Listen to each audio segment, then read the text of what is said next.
inakuwa namna gani? How are we going to do it? What really happens when you have lost Tshala Muana? How do you even do a show like that? You know, it is so sad because of his very immense contribution to the Rumba Congolaise. Just how do you mourn the Queen of Mutwash? Daliki Moko, I am happy that you are following this show live. Jamendala Gitai Zangali Kwanza. My question is, when you have lost Tshala Muana, especially you Daliki Moko, because you played for her solo guitar in some of her songs, just what does it feel like losing Tshala Muana, the Queen of Mutwash? Inafeel namna gani Daliki Moko? Ozaliko yoka ndenge nini epayo za mpo obungisi Tshala Muana, la reine the Queen of Mutwash. Yo betela kieli ndanda na ebi banzembo ebeleo yo betela kieli ndanda moko na bango za kaka banda yango na kobeta yango na show oyo me epayo ozali Daliki Moko. Ozali koyoka ndenge nini ke icon ya musique africaine, icon ya Rumba Congolaise, asia lali na ye nzambe asia ayambi mulimo na ye. Epayo ozali ozoyoka ndenge nini mpoyo osalaki mosala na ye biso kaka awa toza kaka kosepela mosala oyo asalaki, me yo Daliki Moko jamais ndala yo osalaki mosala na ye. Epayo ozali motema na ezoyoka nini? Francis Mayabi, thank you very much for watching this show. I'm just enjoying the happy company of Daliki Moko Gitai Zangali Kwanza. Ngabio, Daliki Moko. Tshala Muana was a Congolese artist. She was born in Kasai. Now Kasai is a region in the Democratic Republic of Congo. So that's where she was born, Tshala Muana. And her birth name, the name that she was given, is Elisabeth Tshala Muana.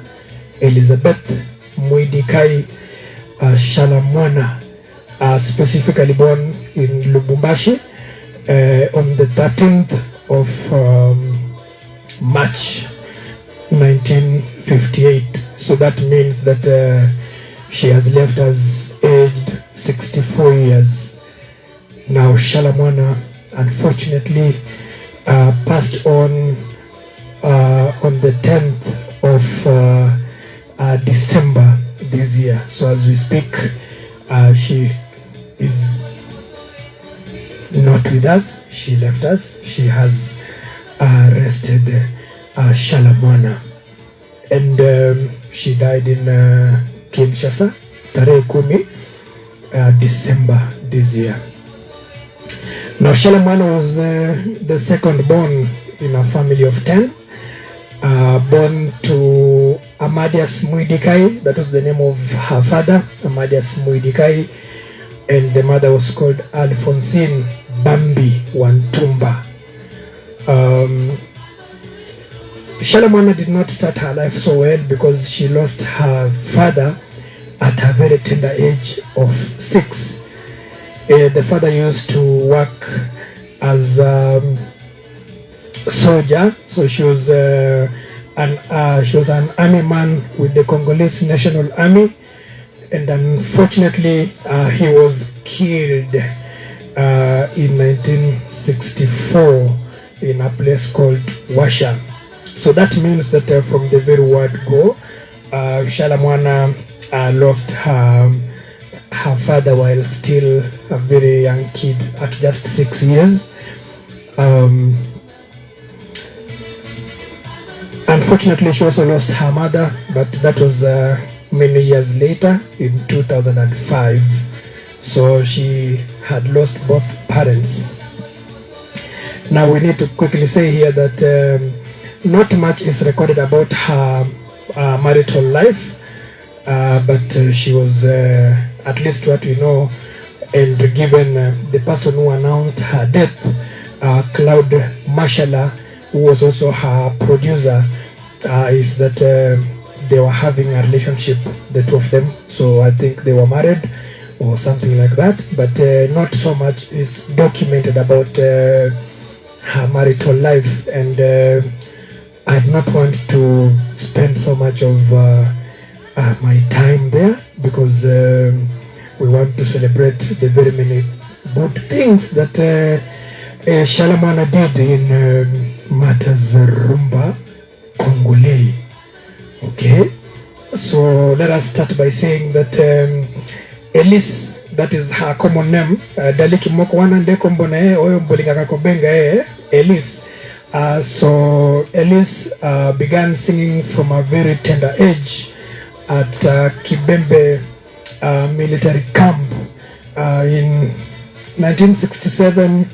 That was about 2 years after the demise of her father. Her mother decided to move to Lulwaborg. It's now called Kananga.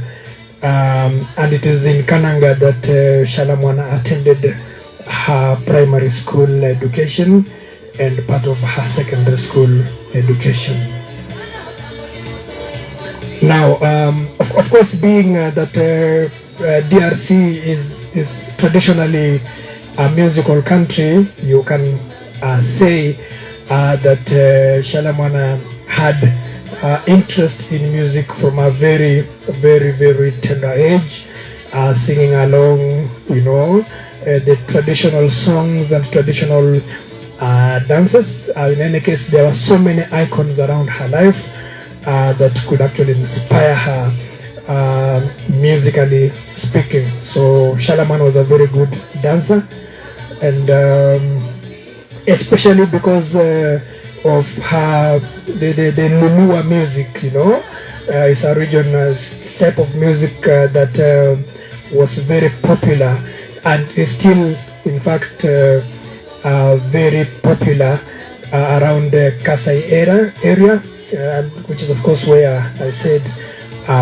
she was born. So we're just going to be telling you more and more about Tshala Muana, because that is a star that we have lost, that a very serious icon in as far as Rumba Congolaise is concerned has rested. Now Daliki Moko Gitaa Zangali Kwanza Ngabio is watching this show, and because you're talking about Tshala Muana and you're talking about her music, here is a song where Daliki Moko has actually done guitar solo. Nani abeta ki guitar company ma ezalaki lokasa ya mbongo to nani yebesanga Daliki Moko Ngabio guitar zangali kwanza. And I've also had the voice of Awilo Longomba.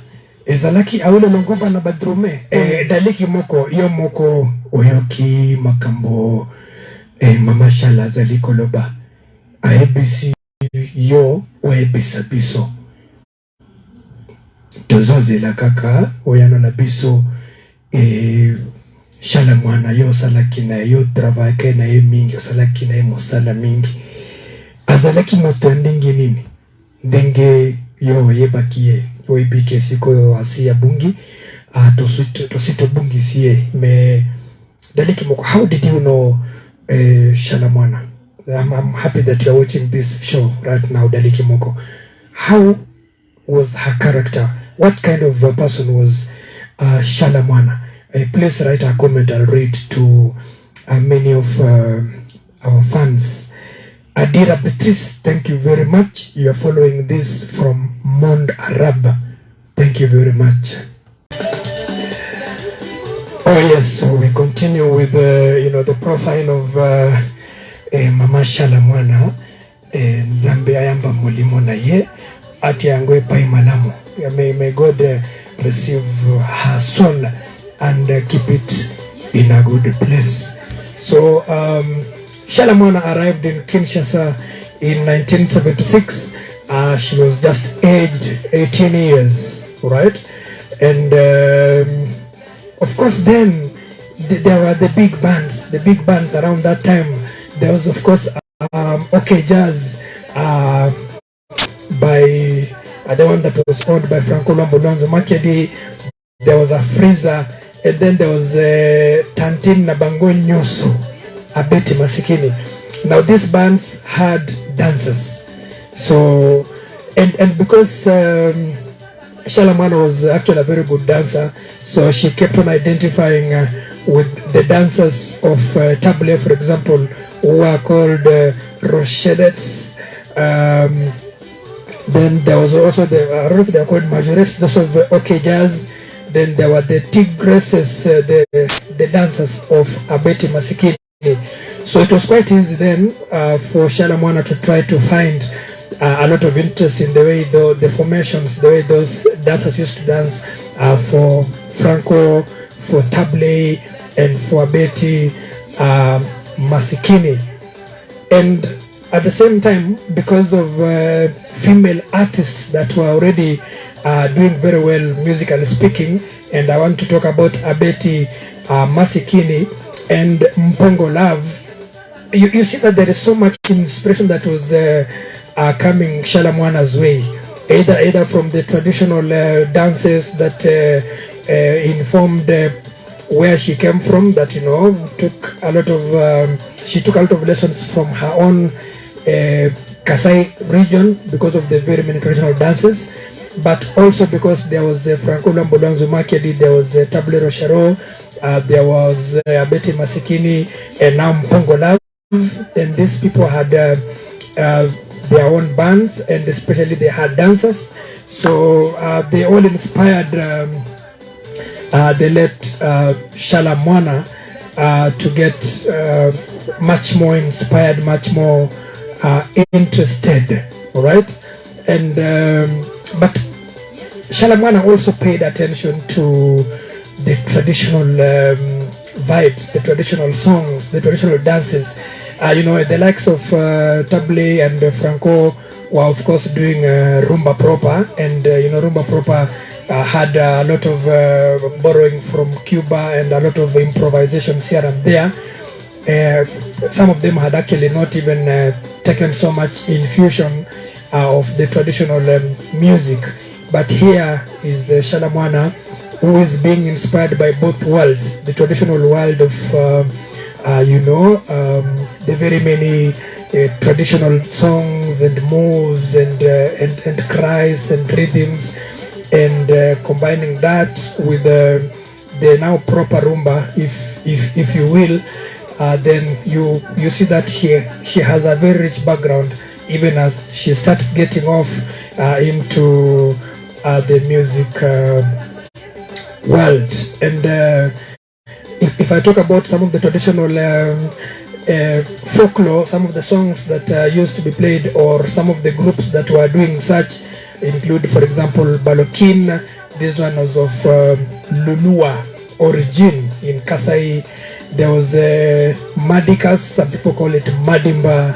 There was these ones were of the Lubilanji origin, still in Kasai. Then there was Basokin, you call them the Basonge of Kinshasa, still from the Kasai region. And so you're saying that a lot of influence is getting into Tshala Muana's mind as early as when she's 18, and yet she's not even getting musical proper. She's just still trying to to find her own bearing, okay? And so then of course there were also other dances, like I mentioned, Zebola, there was Agebaya, there was Maringo, Nzango, Kebo, Yombe, Shikuna, Tetela. So all these are traditional dances, traditional folklore songs that are done with a very traditional setting, And these are all inspiring the young Tshala Muana into the music world. So in 77, officially she joins Sheke Sheke Love. Now Sheke Sheke Love was the band that was owned by Mpongo Love. Okay, so she joined Sheke Sheke Love, but as a dancer and chorister, so just trying to provide backup.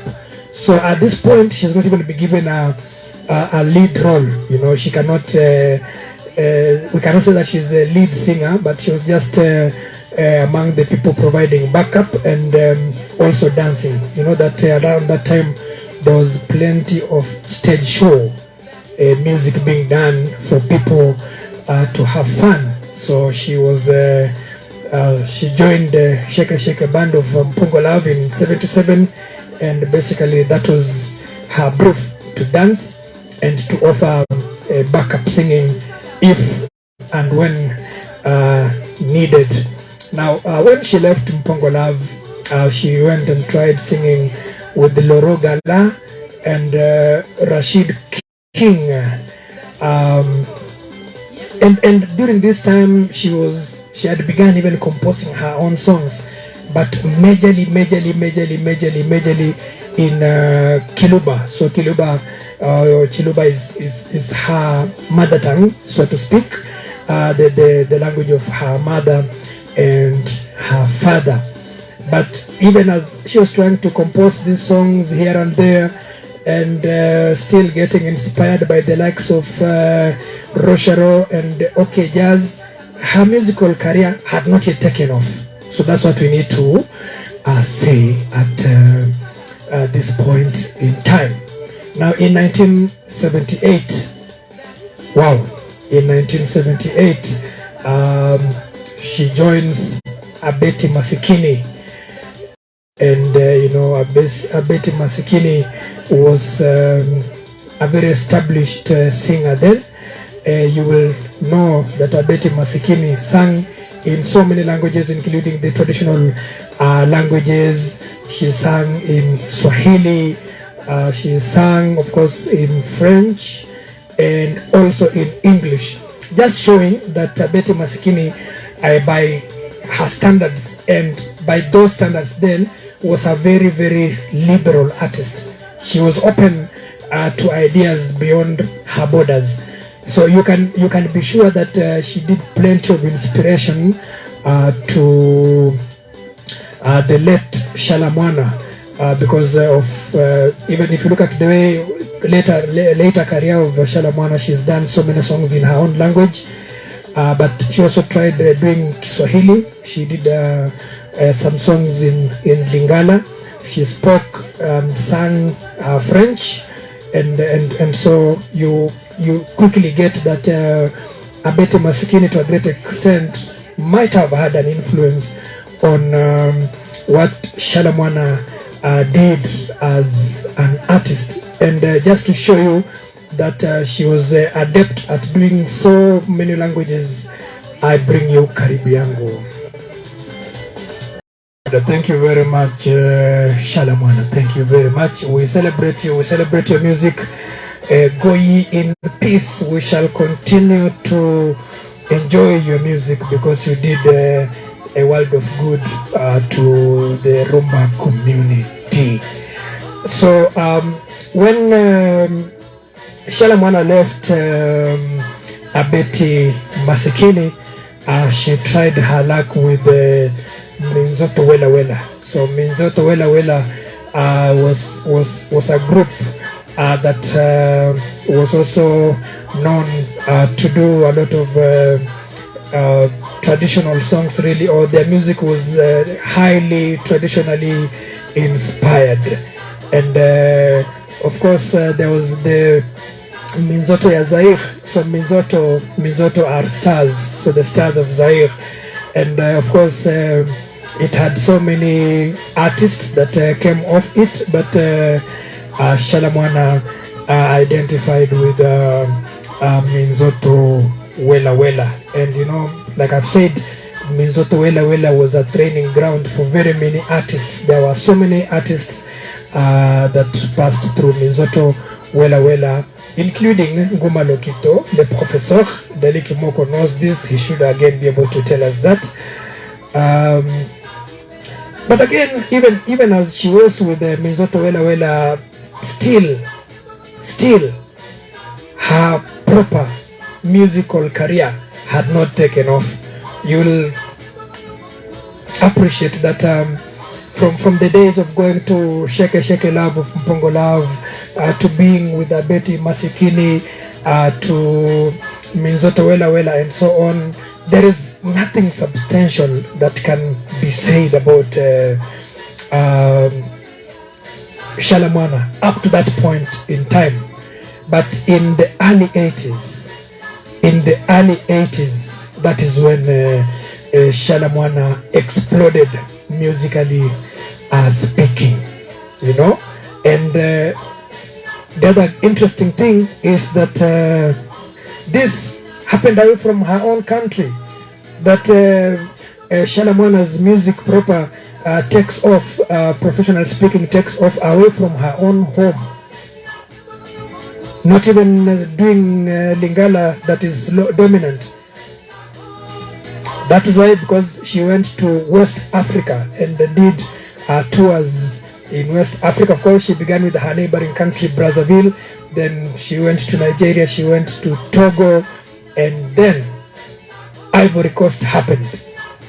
In Abidjan, that became one of the hubs, if you will, for Tshala Muana, because she composed her single by the name Amina, which was recorded in Paris, but it was very, very well accepted in West Africa.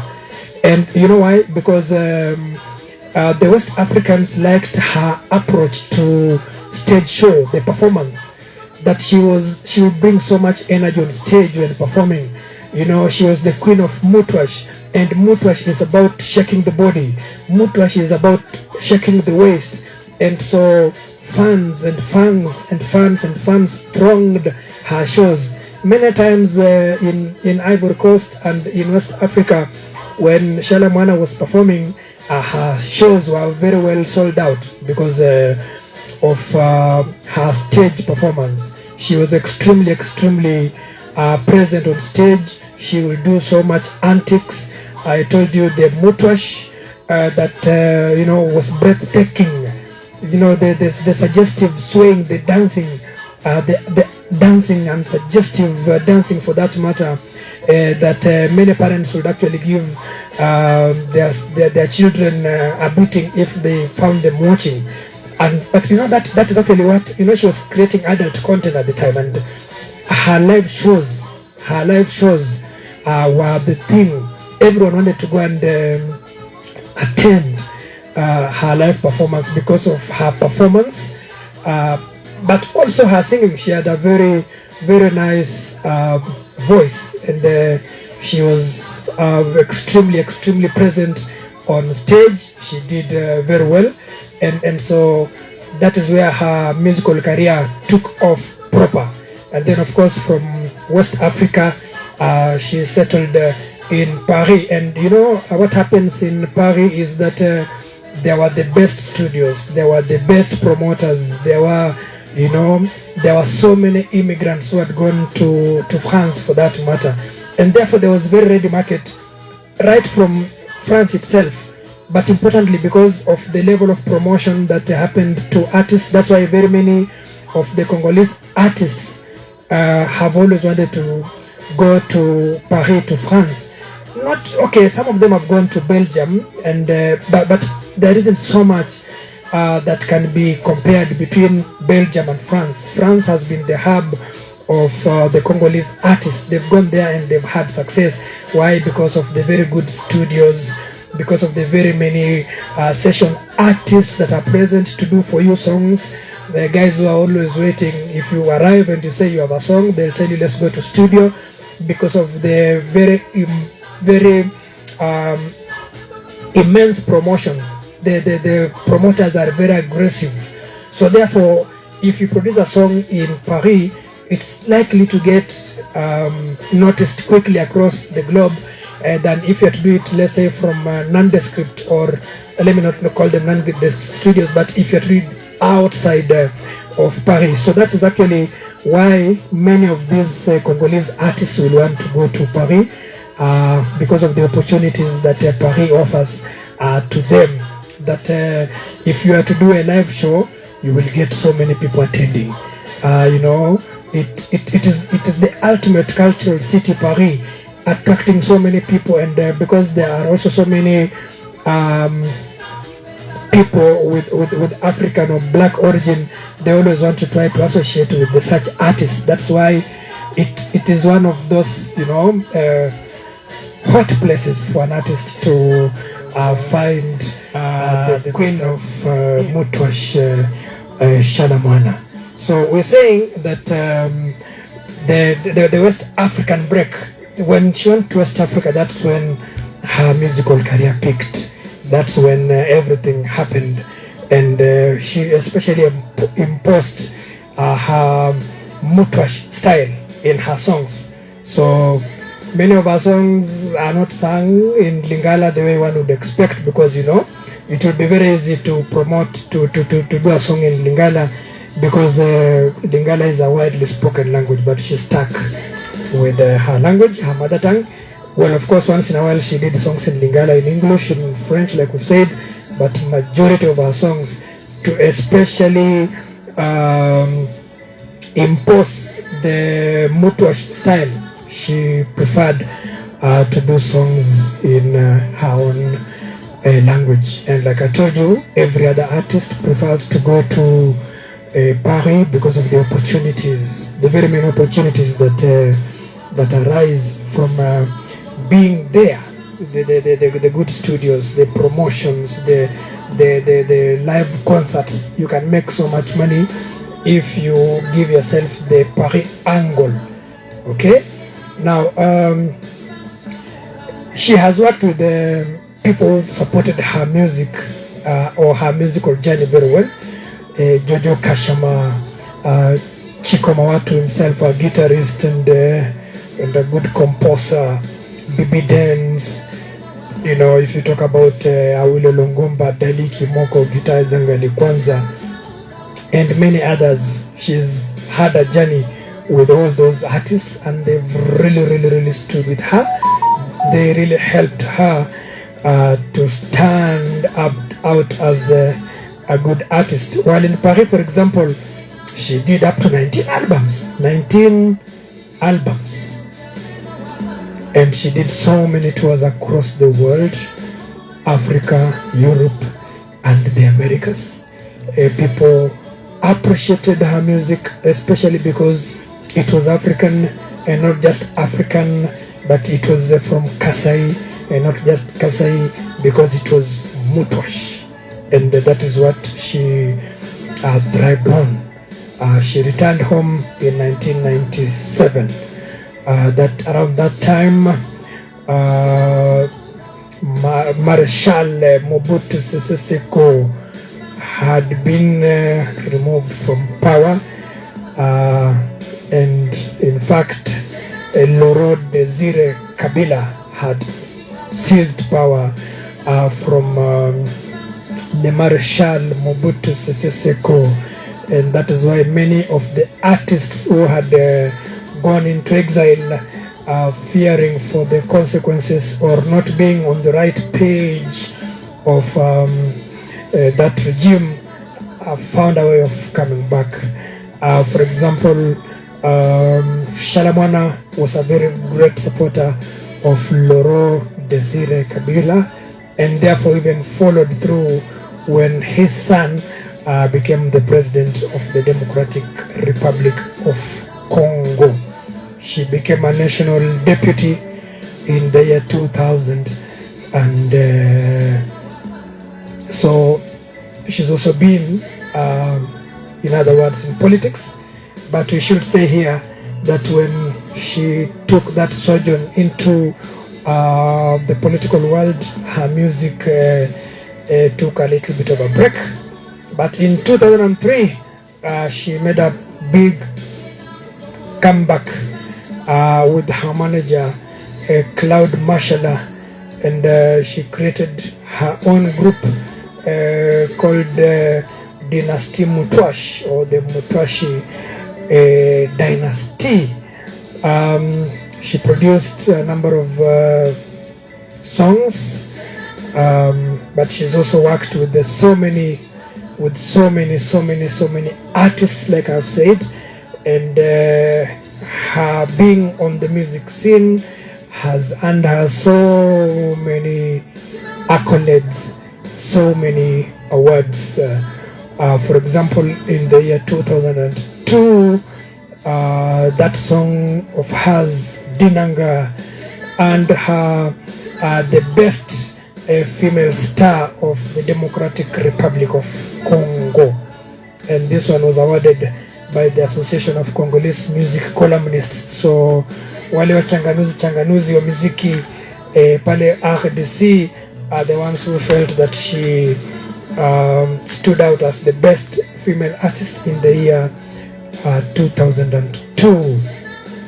Now Malu also earned her a number of awards, including being awarded the best female artist, the best female artist at the 2003 Kora Awards. You know, Kofi Olomide calls himself Le Kodra Kora Man because he got 4 Koras in one night. But it must be said here that in 2003, Tshala Muana herself received the Kora Award for the best female artist, and that is not a very mean feat for an artist to achieve or to attain. Her song Malu, for example, sold more than 526,000 copies according to her producer GPS Production. So this just shows that she was extremely popular. And in 2004, again in Benin, in 2004, she was crowned the best female artist in Benin. Wow. In 2004, no, that was in 2005 in Benin. In 2004, Brazzaville. At the point now in Congo, they said that she was the best of the best. So we're just saying that Tshala Muana, Maman National, that is the name that people fondly refer to her as Maman National, the national mother, the mother of the nation, because of her music.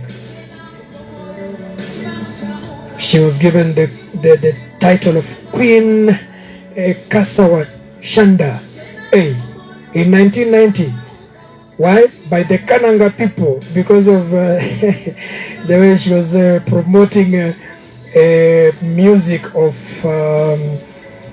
the locality. You know, she put music of the Bakuba area, and therefore the Bakuba chief with other people decided that they crown her as the queen of Kasawa. Wow. In fact, it's Queen Kasawa Shanda. This happened on 24th of March 1990. For those of you who were born, you will know that it's not a very short time ago, but she maintained that honor up to her death. And you should not know the traditions that go into somebody being given that honor. You're given 2 mushrooms that have totaled 15 years. So it's a very elaborate, very carefully planned ceremony that is not done to just anybody. It's not a riff-raffs thing. You must really have earned that. And so that's why when we say Queen Kasawa Shanda, we are saying that that was the feat that was given to the Queen of Mutwash. She's been a living agent, as a matter of fact, because of the very many recognitions that she received. Wow. That is Tshala Muana for you. An artist that was full of charisma, an artist that excelled in what she did, an artist that believed in what she did, an artist that stood her ground. She stood with her language, with her beliefs, and much as it was easier for her to venture into soukous and rumba and stay there, she also, of course, stuck with her traditional rhythm, the mutwash.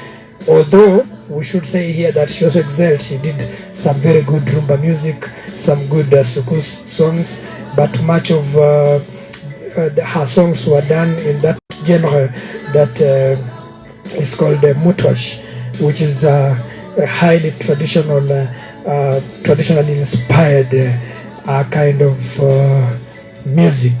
Bakwetu, she talked about very many artists that come from the Democratic Republic of Congo. You will hear her mentioning so many artists, praising them for, of course, holding high the Democratic Republic of Congo by doing music that has sold the Democratic Republic of Congo far and wide. Bakwetu. Now, unfortunately, many of the artists, or let me say some of the artists that she mentioned in her song, have since gone to rest. Madilu System, she talks about Joski Kiambukuta, for example. She talks about Paul Pependombe, Opetum. All these have rested, and so I'm just hoping that where they are, they've invited her to Heaven Orchestra, that she will be among the most powerful vocalists, most powerful singers in Heaven Orchestra, and I'm just hoping that God will be happy that she has actually called home a very, very, very good musician. Now, Tshala Muana was not without her own controversy as well. Once in a while, she got into trouble with the powers that be. Take the example of the year 2020, 2 years ago.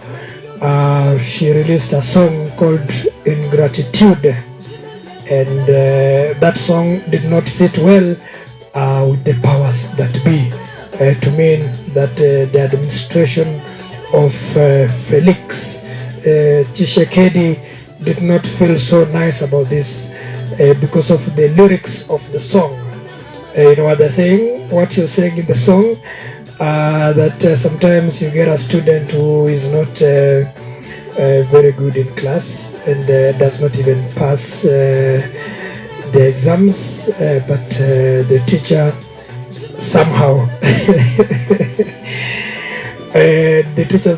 allows the child to progress, but unfortunately the child who has progressed becomes ungrateful to the teacher that allowed him to pass anyway. Now this was taken to mean that Papa Felix Tshisekedi, who was of course strongly assisted by President Joseph Kabila. Of course, they had a power play in which Kabila was made a senator for life, and so he really supported Felix Tshisekedi, but there was a little bit of disagreement between the two camps. And if you look at her discography, this was an accomplished artist. Here are some of the albums that she released in her very long and fruitful musical career, although she has only rested at 64 years old, but we must accept and agree that she did very, very well. Kangungu is an album that she did in 1982. Then Tshala Muana à Paris in 1983. Then another one in 1984. 85 she did Mpokolo. 85 she did Kami. Then 87 she did Nasina Bali. In 1988 she also did La Divine. The same 88 she did Bidwaya. 1989 she did Munanga. 1990 she did Chibola, Madi, and one that she did with Papa Wemba, Shungu Wembadio.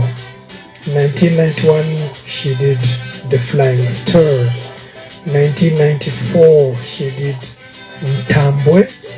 96 she did Mutwash. 1999 she did Pikapende. 2003 she did Malu. 2004 she did Mbombo. 2009 she did Sikila, and this Sikila there was quite a number of songs that she did with the Meji Trent. In the year 2016 she did Lunzenze, and some of the many good songs, memorable songs include Kizunguzungu, Karibi Yango, Selipere, Don de Dieu that she did with Billy Abel, Grand Prêtre, Mère, Nasina Bali. Then there's Ngoma Yetu, Njila wa Moyo, Femme d'Afrique, Mutombo, Ntambwe, Matondi, Kokolo, Kuaya featuring Papa Wemba, Ben Moya, the one playing now, Dozo Dozo, Dezo Dezo, Cicatrice, Diba, Malou, Do, Ngumayani, Nasina Bali, Gratitude one that put her in trouble with the administration, Nkobo Bisonji, Ngulu Maza, GM Kongolo, and Dekoya Samuel, among other songs.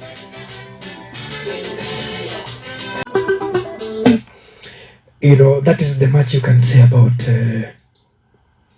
Tshala Muana. There isn't just enough words to describe her. We have lost an icon in the African music. The people of Congo have lost a serious artist, but Biso Balanga Nzembo, all those of us ambao tunafuata mziki, we have lost an icon. She marked herself very present on the register of Congolese musicians. She did so well. Her music will live many years beyond her life. We thank God that she happened. We thank God that she chose Mutwash. We also appreciate that apart from Mutwash, she did other genres of rumba music, and as such, we are happy that Tshala Muana happened. This has been a show about her. I appreciate very much for your time. Until we meet in the next show, I leave you with the Kumpumoyo. And what I like about Kumpumoyo is what Nene Chaku did in the 7-part. Maybe just a test, and then I let the song go. Now, Tshala Muana did so many songs. If you look at her discography, this was an accomplished artist. Here are some of the albums that she released in her very long and fruitful musical career, although she has only rested at 64 years old, but we must accept and agree that she did very well. Kangungu is an album that she did in 1982. Then Tshala Muana à Paris in 1983. Then another one in 1984. 85 she did Mpokolo. 85 she did Kami. Then 87 she did Nasinabali. In 1988 she also did La Divine. The same 88 she did Bidwaya.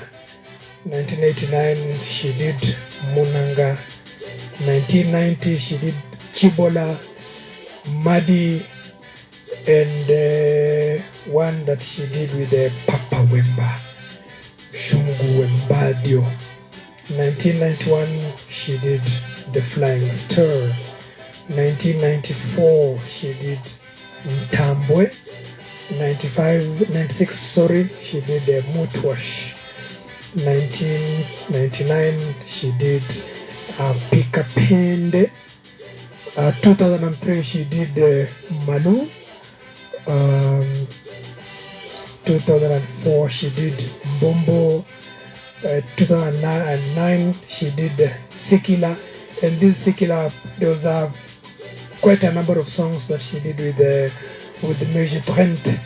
In the year 2016 she did Lunzenze, and some of the many good songs, memorable songs, include Kizunguzungu, Karibu Yango, Selipere, Don de Dieu that she did with Mbili Abel, Grand Prêtre, Mère, Nasinabali. Then there's Ngoma Yetu, Njila wa Moyo, Femme d'Afrique, Mutombo, Ntambwe, Matondi, Kokolo, Kuaya featuring Papa Wemba, Ben Moya, the one playing now, Dozo Dozo, Dezo Dezo, Cicatrice, Diba, Maluto, Ngumayani, Nasinabali, Gratitude and that put her in trouble with the administration, Nkobo, Bisonji, Ngulu Maza, GM Kongolo, and Dekoya Samuel, among other songs. You know, that is the much you can say about Tshala Muana. There isn't just enough words to describe her. We have lost an icon in the African music.